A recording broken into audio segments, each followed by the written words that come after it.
Question 1. In brief, what was the Oka Crisis? The Oka Crisis, also known as the Kanesatake Resistance or the Mohawk Resistance at Kanesatake, was based on a land dispute prompted by the mayor of Oka, Jean Ouellet. He had planned to expand a local Quebec golf course in the town of Oka that in the process of doing so would involve plowing over Kanesatake burial grounds.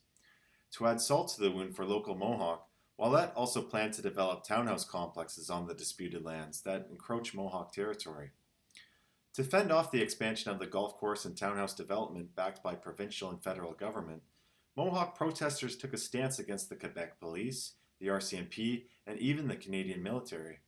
The heated standoff that took place in Kanesatake near the town of Oka, close to northern Montreal, lasted an astoundingly long 78 days from July 11th to September 26, 1990. In continuing to outline the crisis in brief, we should clarify that the Oka crisis was essentially a battle of Indigenous versus non-Indigenous people, or more specifically, the Mohawk versus all of the town of Oka, its local residents, and the entire Canadian government. The discussed golf course and townhouse expansion is merely the tip of the iceberg in terms of the maltreatment and oppression that the Mohawk and other First Nations groups have endured for centuries and will continue to be endured, as later discussed in more detail. The Mohawk of Kanesatake, armed and ready for combat, barricaded local roads, and even the Mohawk of Kanawake joined forces by arming and blockading the Mercier Bridge at the point that passed through their territory. The blockades made it extra difficult to pass into Montreal's South Shore suburbs. In retaliation, as the escalation between the Mohawk and Sûreté du Québec escalated, the police blocked off Highway 344 to make it especially difficult for the Mohawk natives of Oka and Kanesatake to come in and out. In brief, at the end of the whole crisis, the golf course expansion was cancelled, then the golf course was outright purchased by the federal government, but the disputed land surrounding the Pines Golf Course has still not been established as a reserve for the local Mohawk people.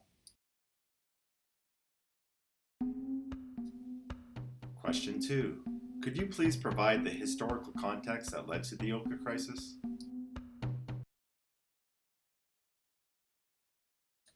For over 160 years, starting in 1831 with the Mohawk Institute in Brantford, Ontario, and finally ending in 1996 with the Gordon Indian Residential School in Saskatchewan, the Canadian government sanctioned residential schools that stripped all human rights from First Nations groups like the Mohawk, Métis, and Inuit.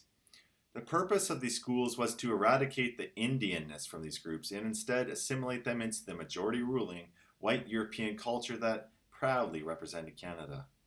Without warning, Aboriginal children were literally abducted from their families or local neighborhoods by government bodies and sent to these schools where the conditions were deplorable.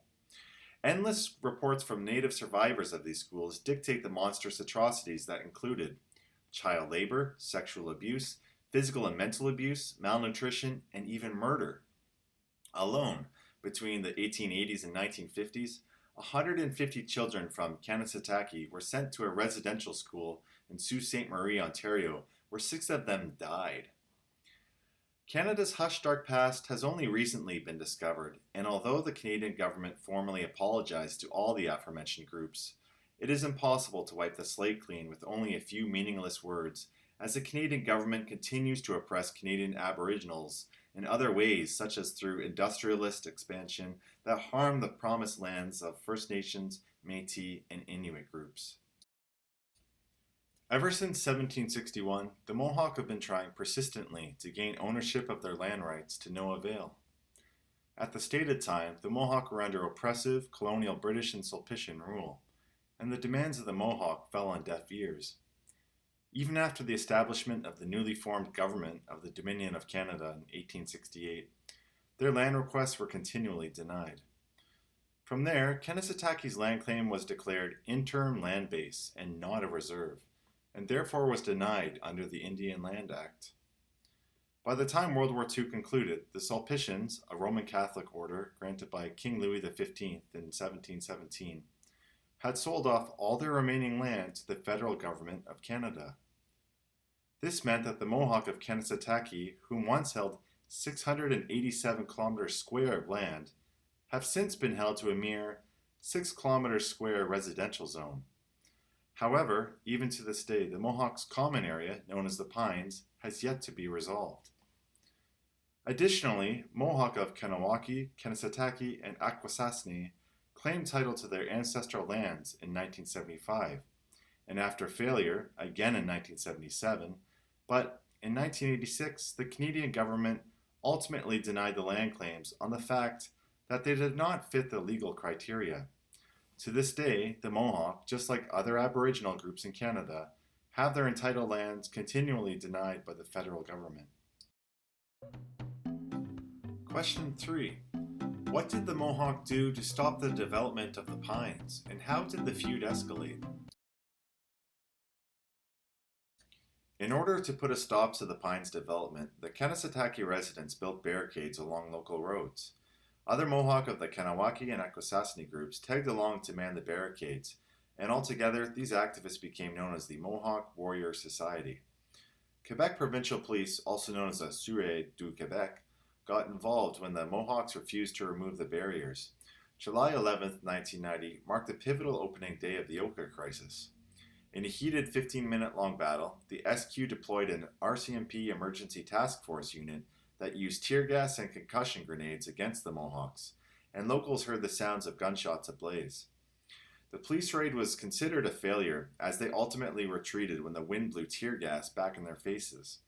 Furthermore, it was unclear who shot and killed SQ Corporal Marcel Lemay, but his untimely death surfaced in headlines nationwide, as did the recognition of the Oka crisis and its severity as a whole.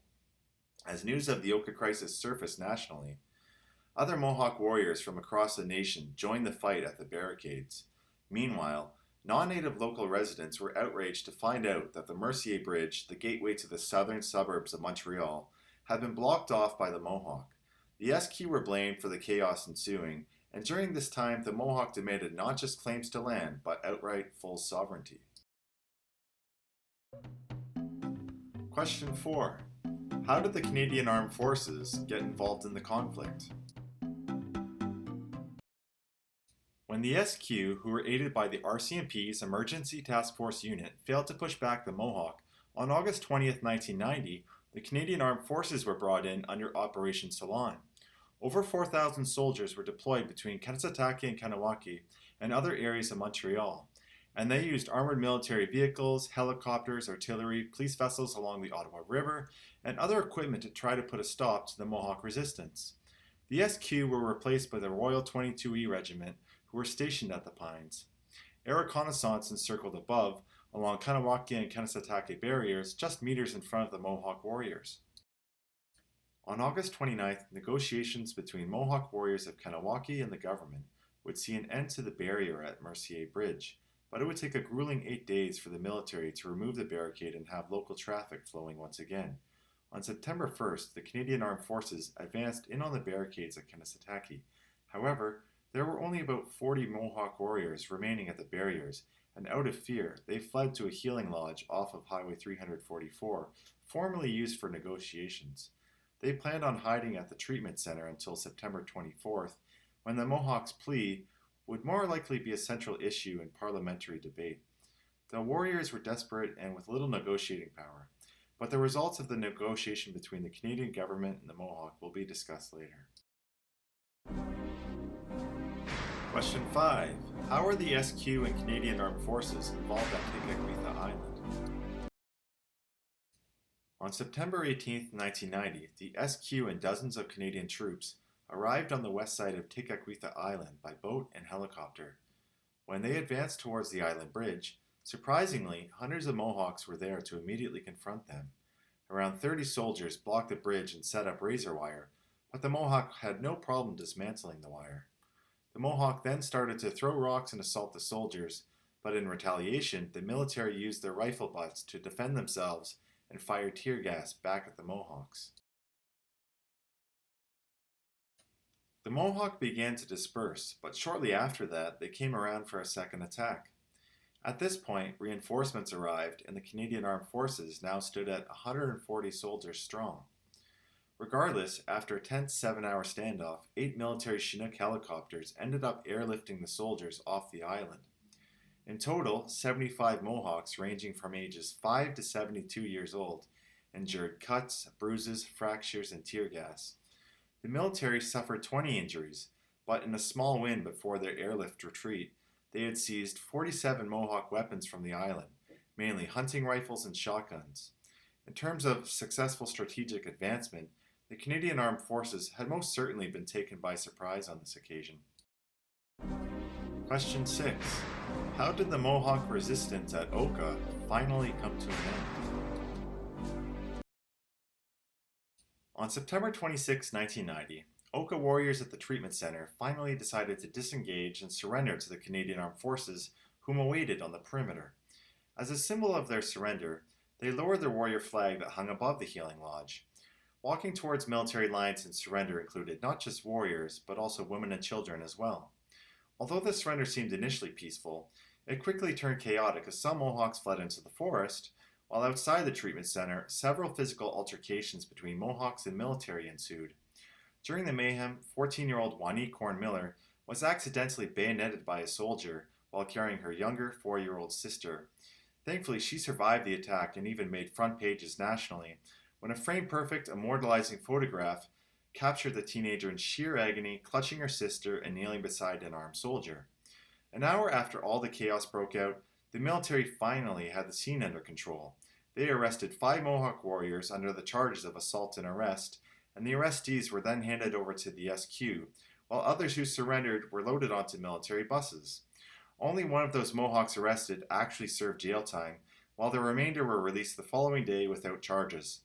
On September 29th, the last 300 Canadian troops retreated from Oka as the crisis at long last concluded. Question 7. During the Oka crisis, how did the public react to the Mohawk protest? Many Quebecers living in the Oka area were outraged by the barricades, and especially during this time, heated racism was unleashed towards the Mohawk.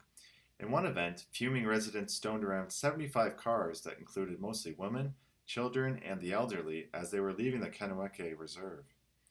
For several nights in another local protest against Mohawk resistance, 10,000 locals nearby Oka in the town of Chateauguay demanded the Mercier Bridge barricades be immediately removed. As part of their hate towards Mohawks, they burned an effigy of a Mohawk warrior. On the other side of the coin, sympathizers with the Mohawk included Quebec Minister of Native Affairs John Chacha, who pleaded the town of Oka try to reverse course. Also during this time, organized First Nations protests across the country were held in a show of support for the Mohawk, and in various places throughout the country, such as in British Columbia, some roads and railways were even blocked off temporarily. Question 8. What is the Royal Commission on Aboriginal Peoples about? On August 26, 1991, as a result of the Oka crisis, Prime Minister Brian Mulroney established the Royal Commission on Aboriginal Peoples, also known as the RCAP. The purpose of it was to focus on Indian status and to oversee central issues pertaining to current Aboriginal governance, lands and economy, and social and cultural issues. For instance, within the Royal Commission, an extensive 5-volume report released in 1996 presented the theoretical idea of having an Aboriginal Parliament within Canada that self-governed current Native communities comprising of 60 to 80 candidates from an array of First Nations, Inuit, and Métis groups. Furthermore, centuries of denied promised land claims from the aforementioned groups could, in the contrary, and without political interference of Canada's federal government, become officially reclaimed, allowing those Aboriginal groups to thrive once again with new ownership of vast lands. In terms of social and cultural issues, within the report, suggestions were made about creating Aboriginal health and healing strategies, an Aboriginal Peoples International University, educational programs to support Aboriginal self-government, and public education initiatives to promote cultural sensitivity and understanding among non-Aboriginal people. All the above recommendations mandated in the report by the Royal Commission would require constitutional change, but even today, the majority of recommendations have not been implemented, and all these Aboriginal groups still seem to be falling back to square one in a seemingly impossible struggle to win over the Canadian government's heart for their deserved rights. Question 9. Could you mention a couple of events that unfolded in the wake of the Oka crisis? As mentioned earlier, the main political event in Kanesatake that led to the initiation of the Oka crisis was the plans for the golf course expansion in the area known as the Pines near the town of Oka, Quebec. Although the government purchased the lands with the intention of making it a Mohawk reserve one day, 30 years after the crisis, there has still been no organized transfer of the lands to the Mohawks in Kanesatake. This is a perfect example of the RCAP's failure to live up to its promise of extending lands to Aboriginals like the Mohawks. Additionally, throughout the duration of the Oka crisis, many of the SQ took a prejudicial stance against the Mohawks through ignorance. For instance, the failure of the SQ to tame crowds of racist local Quebec protesters who took up stoning cars exiting Kanawaki that contained mostly women, children, and elderly Mohawks seated inside is a clear indicator of whom the SQ sided with overall. Multiple retreats from Mohawk protesters and poor negotiation skills throughout the controversy have been formally investigated and labeled as Command SQ failures. Regardless of the numerous SQ inadequacies throughout the handling of the Oka crisis, the only official full-scale hearing was the coroner's inquiry into Corporal LeMay's untimely death that had sparked the Oka crisis on July 11, 1990. Even then, it was never determined who fired the lethal shot.